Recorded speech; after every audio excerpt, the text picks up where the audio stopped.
Hey everyone, Livy here, back with another video. This time I am so excited. This is an unboxing and flip through of the Tyldwick Tarot 10th Anniversary Edition. Oh my goodness. I cannot even begin to tell you guys how excited I am to be showing this deck. See, Malparadis Designs 2023. This is a deck that has been one of my unicorns. I thought I would never get my hands on this because, if you don't know about the Tyldwick Tarot, this creator, the original creator of this tarot deck, unfortunately died some years back, but his brother took over the company he started. And this deck was basically out of print for a while. I think there was only like 2 editions, and then they recently opened up pre-orders for this 10th anniversary edition. And even though it was a little bit of money for me, this is, again, one of my unicorn decks, so I jumped at the chance to get it. I don't know what the other editions, the box was like, but as you can see, it has this 2-piece box. Is really nice, matte feel. And we're gonna just unbox this together. Oh my goodness, I'm so excited. Okay, no design on the inside, that's fine. I don't really care. It's more about this deck. Ooh. Oh. Okay, it has very nice gilding on the side. Oh, cardstock's interesting. It's very, you know what this cardstock feels like? For those who have the 2nd edition Dirt Gems, this feels like the same cardstock. This is currently what the 10th edition backs look like. I think I remember seeing that the others, like flip-throughs I've seen of other people with the older editions, they had a darker tone, but this one is pretty cool. Good size. Good size. I'm curious to see this. I don't know.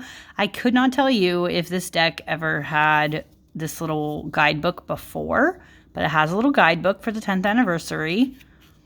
Card meanings, major, minor arcana, and then some sample spread. So a 3-card and 9-card. Really interesting. So there's a story about the Tyldwick. It's probably mentioning, see, Neil began designing this deck back in 2008, but it took him nearly 5 years to complete and publish. Worked as a complete environment. He wanted readers to feel they could project themselves into exploring, and talk about novelty. So yeah, it's just a little bit about the creator. And okay, so there's more. I would have to look into, there's a lot here though about the original creator, and then I'm gonna assume that whatever happened with this, I'm not going to get into all of that today because I know you guys mainly would want to see the cards, but this will be for me to look through. Major arcana, so it does give you, for those who can, sorry for the glare on the lighting, I don't know what's going on, but as you can see, there's full image, colored image of everything. Pretty good chunk of text here. It's very tiny though, so you guys can actually see what this says because I'm zooming in. But in person, I'm not going to lie, even me, who I don't really have reading issues, I might have to get out my reading glasses just to look at this outside of zoomed in.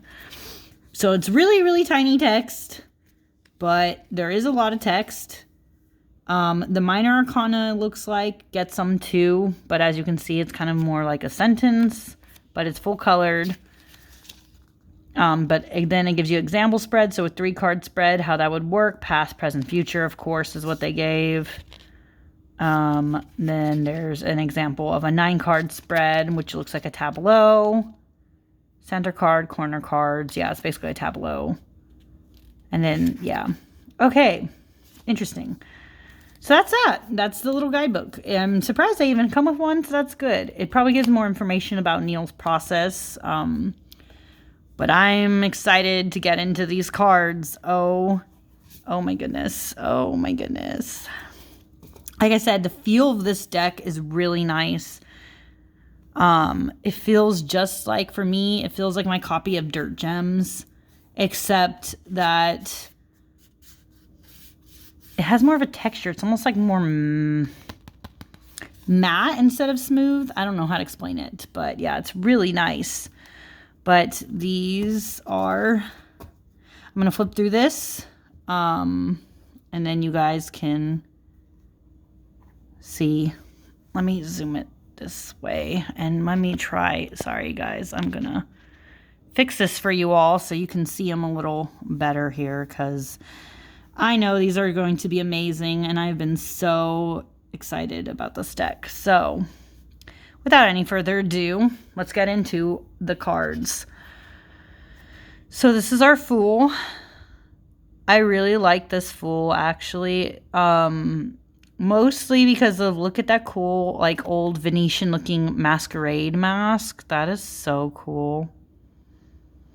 Very nice. So again, this is cardstock. It actually has a bit of resistance to it. So if you're a riffle shuffler, I don't know how well this would fare. Probably because of the gilding, but it'll be fine for me as a not riffle shuffler. But this is the Fool. Again, there's no, to my understanding, there are no people in this deck. It is all environments, which I like, but I know not everybody would like that as much. This is the Magician. Really beautiful. I like the little puppet theater going on.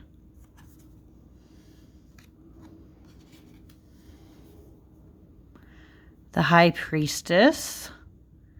This is a really interesting too, because I don't remember Egyptian mythology that well, but this figure, I'm trying to zoom in to see, it looks like it might be Isis, or if it's not Isis, it's one of those that looks vaguely cat-shaped. I can't tell, but that's really cool. High Priestess. The Empress. I like that it's like a garden scene.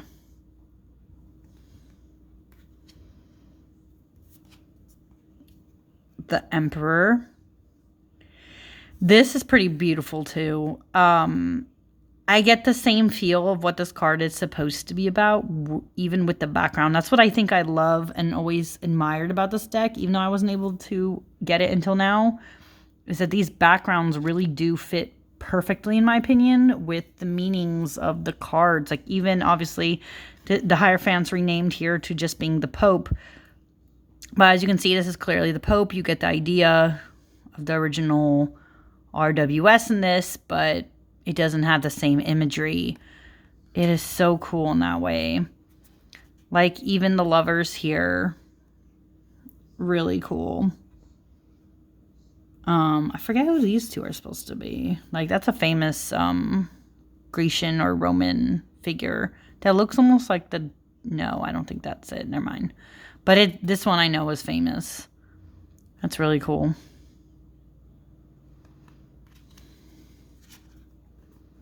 The Chariot. Wow. I'm really digging the colors. I love, like, the background of this Chariot. I like that you still get the sense of the figure, even though he's not, like, physically pulling the two figures. You still see the Sphinx is there. This is really beautiful. My God. Oops. Justice. You still have the scales. I kind of like that the two flowers seem like they're, I don't know, they kind of lighten up the space, but it's also symmetrical. And with the scales, you know, it's still the same imagery. It's like justice can be kind or it can be unfair. The scales can be unbalanced. I don't know. I get the vibe. I get vibes from this. The Hermit. You still get a lantern. I don't know. I don't know what the figure's doing. I don't know why at first glance it kind of gave me Hermes vibes, but I'm pretty sure it's not Hermes. So it's just an interesting statue, I guess. The Wheel of Fortune. See, it still has a wheel. You still get a couple figures in there, so you get the idea that the seasons change. Even the way the garden, like there's parts of it that are drier, things that are blooming, things that are in different states of decay. Still the same imagery, it's just in a background, which again, I know not everybody, I'm not going to lie here, not everybody would like this deck because you have to be able to read cards intuitively for one, and not everybody has that innate ability. And then also you'd have to be able to look at an environment and get those things from it. I also noticed that this card is Fortitude. Oh, this is probably one of my few decks that's like this, where strength is actually at position 11 instead of justice. I didn't even know it. It didn't even click with me. I prefer personally my strength at 8, but they've renamed strength as fortitude. So this is vaguely, would this vaguely be Thoth then? Because isn't Thoth renamed fortitude too? I don't know. I don't read Thoth, but anyways, moving on. Fortitude though, you still get the line, so is what it is. The Hangman, still suspended upside down. This is really cool. I love the colors of this deck. This is Nameless. 13. That kind of goes with the old tradition. Like Marseille, I guess, to unnamed death. Really cool card, though. Temperance.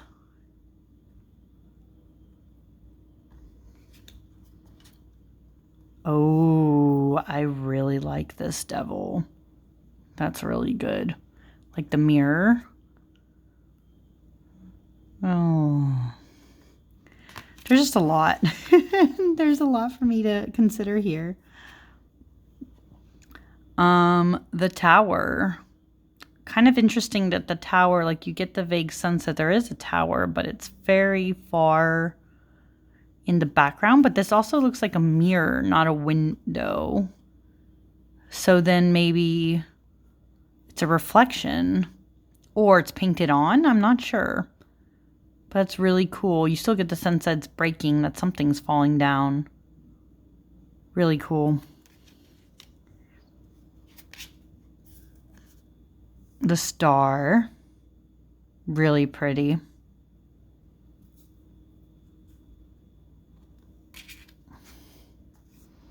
The moon. Still get the lobster and the dogs. Oh man. So nice. There's just something so dreamy about this deck, which is why I've been so excited to have it. It's just so subtle in what images it does represent from the traditional stuff and what is different. The sun is really beautiful too. It still has like horses. There's some kind of figure. Doesn't look like a baby though. That looks familiar. I don't know which deity that is. And then, you know, the sunflowers. Judgment. This is a really cool judgment. Especially that figure there. That looks very familiar. I don't remember what that is. So that's like a famous statue though. That's really cool. And finally, for the majors, we have the world. Now that I'm pretty sure... Oh, I know who that is. That's an Hindu deity, but I don't remember who that is. But that's really cool. Image for the world. Oh. And now I'm curious to see, now that we've gone through the majors, I'm really curious to see the minors. I'm not sure. Again, I've barely seen this deck shown There's a few people who've had it here on Tarot too, but I haven't seen them use it wildly. So I'm curious to see how the minors play out. That's my only thing with this. But this is the Ace of Staves, so I guess it's the wands are staves in this deck. Looks more traditional. Interesting. I see. Some of these might be more pippish in nature. Like this Two of Staves kind of gives me, it's very simple. Just the 2 flowers here.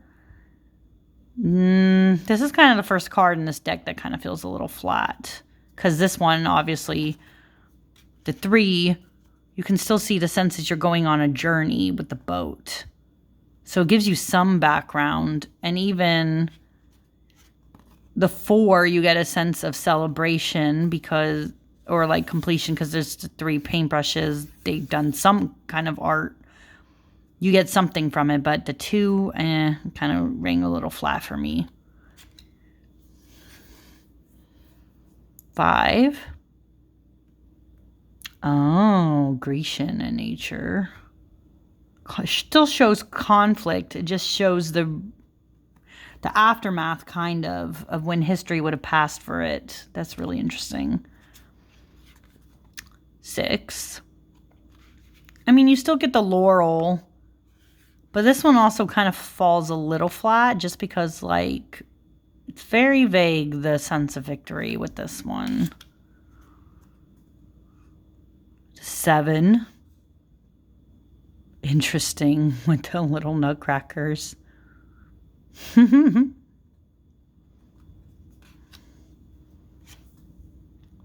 8. I kind of like in this, well, I guess it's just a different positioning of this, basically. That's traditional. It's just this way. I was going to say that at first it was like, you got me there. Maybe this one's a little better. I don't know. I don't know on that one. But this 9 is beautiful. Look at this atlas. Oh, I really like this one. I really like this 9. The 9's good. And the 10. Interesting. I think the 9 was the most successful. But let's see how the quartz come out. This is the page. Really cool look to it. The Knight of Wands. I think you do get some sense of the Knight's energy in this. You get like the flowers that just have the spark, the brightness. You have these dragons that are go, go, go. They're fire of fire kind of thing. Energy in there. There's a face. Kind of creepy, but you can see vaguely there's a face in there. That's really interesting. This is a cool night. Queen. I was almost hoping there'd be a cat somewhere, but I don't see one. There? No, that's not a cat. Okay. The Queen. King. I think the colors are pretty spot on for this suit. I really find it interesting. There's, what is that, a French horn? Trombone? I don't remember. That's cool. I like it. Now, let's see. It's going to take us into the cups. Okay, so these are still the cups. It was only that the wands were renamed staves. These are cups. This is the Ace of Cups. Pretty. Oh, 2 of Cups. It's interesting, an interesting choice for what this card is about. I guess you can say they're the 2 that are like in sync together. They make up the garden or roll it out nicely. Just an interesting way to show that imagery. Could say the same with the 3 either, or 3 too, because I don't know, maybe it's the birds right here that are supposed to be the besties. But this, otherwise it's pretty, but it doesn't really, I'll say this one doesn't give as much of an impression of like what this card is about.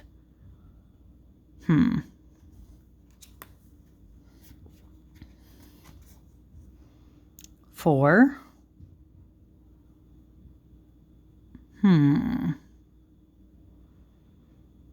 Pretty design, but I'm also left wondering where you see the imagery of more of what this card is.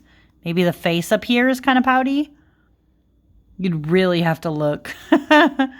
See, that's what I mean. I feel like this wouldn't be for everyone. I don't have a complete problem with it. Like, some of it's just pretty, but some of it would be harder to get some of the intuitive meanings from. This is the 5. Really pretty designs, though, not gonna lie. You get a sense of loss here. It's a mausoleum, I believe, back there, or a closed-off garden gate. I'm not sure, but it looks like a mausoleum.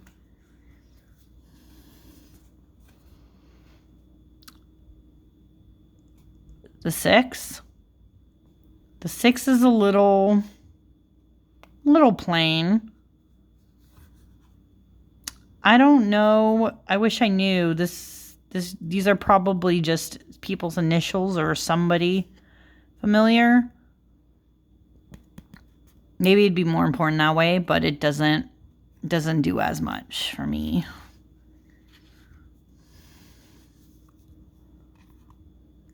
This is a cool 7, though. Again, more images of like Hindu deities or other. Really interesting. Beautiful card, though. But again, like, I mean, the only thing for me is I like seeing choices in my 7, and you get 7 cups, but you don't really see the choices. So that's my only nitpick with this. And the 8, I guess you can get some sense that like somebody left this garden behind and now things in it are falling to decay, but otherwise, I don't know if you'd get that sense from this card. Same kind of with this 9, 10. This one you can kind of tell there's a legacy here. Like some of these pieces are very different. They've been collected over a lifetime. But this 9, I don't know. It'd have to be in the way that the bottles are, I guess. But I don't know. Doesn't land as hard. But this is the Page of Cups. Beautiful. Some of these are just really beautiful scenes. The Knight. This is very dreamy and romantic. I can see that.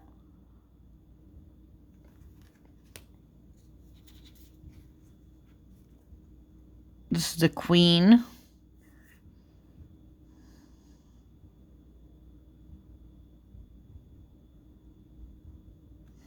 Beautiful. And finally, the King. I think a lot of these images with the portraits in the background trying to give you the energy of the court cards, I think overall kind of gives them a good energy, I would say. So the courts really work for me, and I'd say the majors work a lot. Some of these minors are not as much working, but overall it's still a very beautiful deck. Those are just my thoughts right now. This is the Ace of Swords, so now we're in the swords. Beautiful old style sword.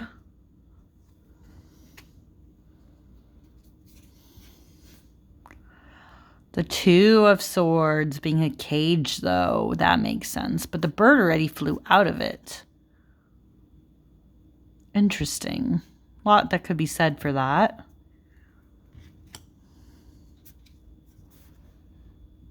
Three of Swords. You know what? I would say this is definitely not a traditional 3. but it also leaves you wondering how this card shows heartbreak. Or, I mean, heartbreak's a very basic definition, but you know what I mean. Like, shows some kind of like sadness or longing or something in here. Maybe if this is a door that, or a window that was normally open and now it's been closed off and you can never go back. But this doesn't evoke what I would normally think this would evoke. So I don't know how I feel about that. Four of Swords. Get the idea of rest here with this old style wheelchair.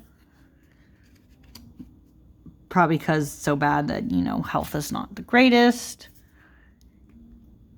Five of Swords. See, I know these designs too. That's showing them very more, that's what little I do know Marseille.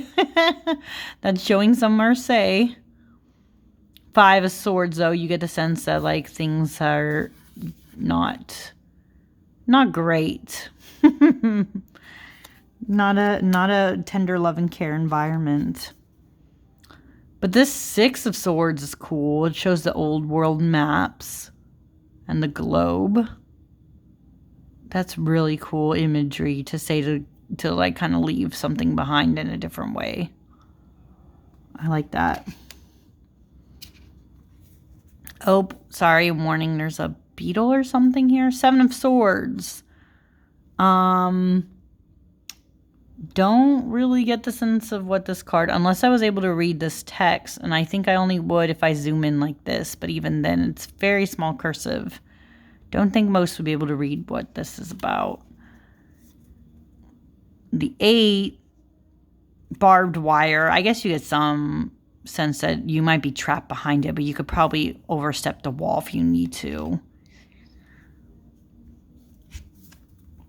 The 9, you get some paranoia here. I get it. And then you have, again, the Marseille image of the swords in there. Really interesting. And it's, again, on the background of the 10.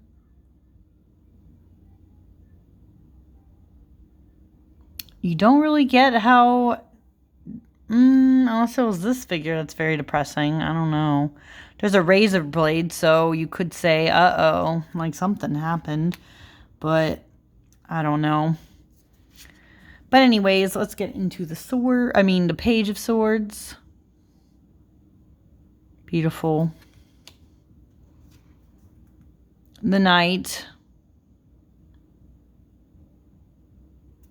Really cool Knight of Swords, actually. The face in this one's kind of creepy, too. The Queen. I kind of really like that there's flamingos here. I don't know why. It's very unexpected, but it's kind of a vibe. I like it.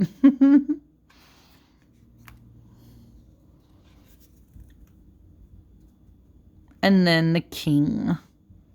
This is really beautiful.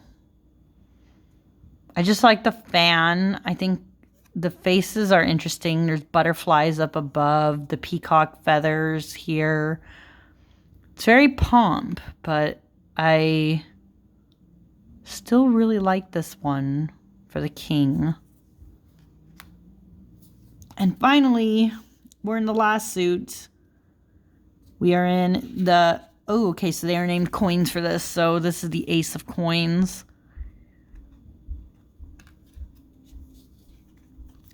This is the 2. Okay, you get a sense of balance from this.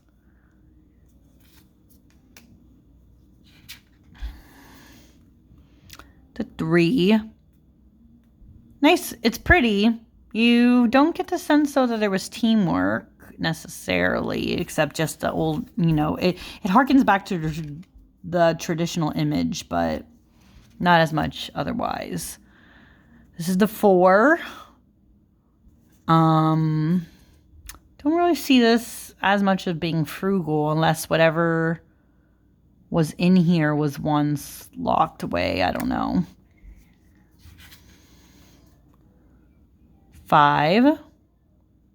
You can kind of see it's desolate now. Makes some sense.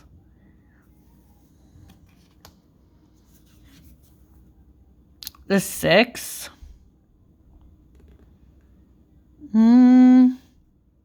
This 6 is actually kind of interesting. I don't really see this as a generous card. Especially, I don't know, the way that these chains are up above, it kind of gives a different impression. This is an interesting one. I don't know if this lands 100% for me. The image is beautiful. It's more just like how well can I intuitively pull from it. 7 of coins. I guess you get some idea of planting back there.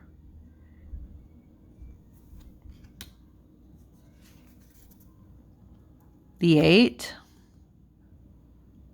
This 8 is really interesting. You have to like really zoom in, and then you can see here that they are tolling the land over there, the farmland. It looks like medieval times. So you get the sense of the 8. There's a lot of workmanship that needs to be done, moving along kind of thing. But it's really zoomed in.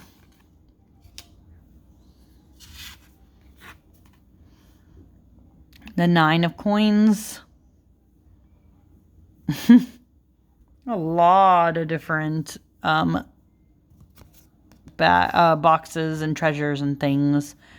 So you can get some sense of accumulation, planting the seeds in the sense of like, look at all the things I've been able to accumulate. Really interesting. And finally, okay, 10 of coins. Maybe you get some sense of legacy here. You have like the grapes, the old casks, some old imagery here, but not as much for legacy maybe. And finally the quartz, page of coins, really pretty.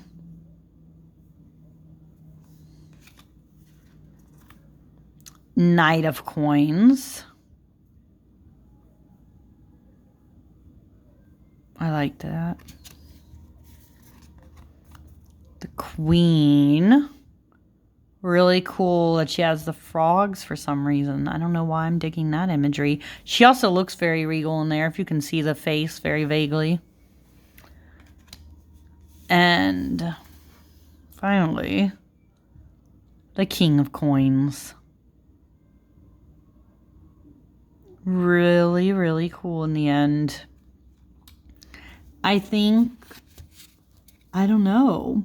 There's parts of this I really, really dig. And parts of this where, like I said, there's some cards that fell a little flat. But overall, I would say this is really beautiful. Ooh, and I didn't even notice, look. There's a color shift. So each of them has their own tones and edges. I wasn't even paying attention to that. Has the gold gilding. Now let's see how easy it'll be for me to overhand, because again, I'm not a riffle shuffler, and it's pretty easy. This is really nice cardstock. Like I'll save that for the side. It's more matte feeling, but the thinness and structure kind of vaguely reminds me of my copy of the Dirt Gems. You know, I don't think they're the same publishers at all. Or maybe they are. I don't know. Maybe they also produce this deck. Oh, it's the page. I am so, even though it doesn't sound like it, because I'm like stressing, and at the day that I'm filming this, it's literally when I'm about to go to Canada. But I am so excited I have this. I'm not going to take this with me to Canada, because I would not want anything to happen to it. But oh my goodness, I am so excited. I cannot wait. I will probably at this point end up wanting to use this in either July or August, like very, very soon, because it's the Tyldwick. And I never thought I would get my hands on it. And now that I have, I am so happy. I am so excited. The colors in this deck are beautiful. And yeah, it's just it's so good. It's so good. And I don't know what else I could say. I'm just really excited to finally have the Tyldwick Tarot and to get to show it off for all of you. So If you've been watching, thank you so much. I don't know. That's the only caveat I will say too. I don't know how much of this deck is going to be printed, if it was just a pre-order or if it will do more in terms of getting a hold of it. But if so, I'll let you know when I know. But for now, thank you so much for watching, and I will see you all again next time. Bye!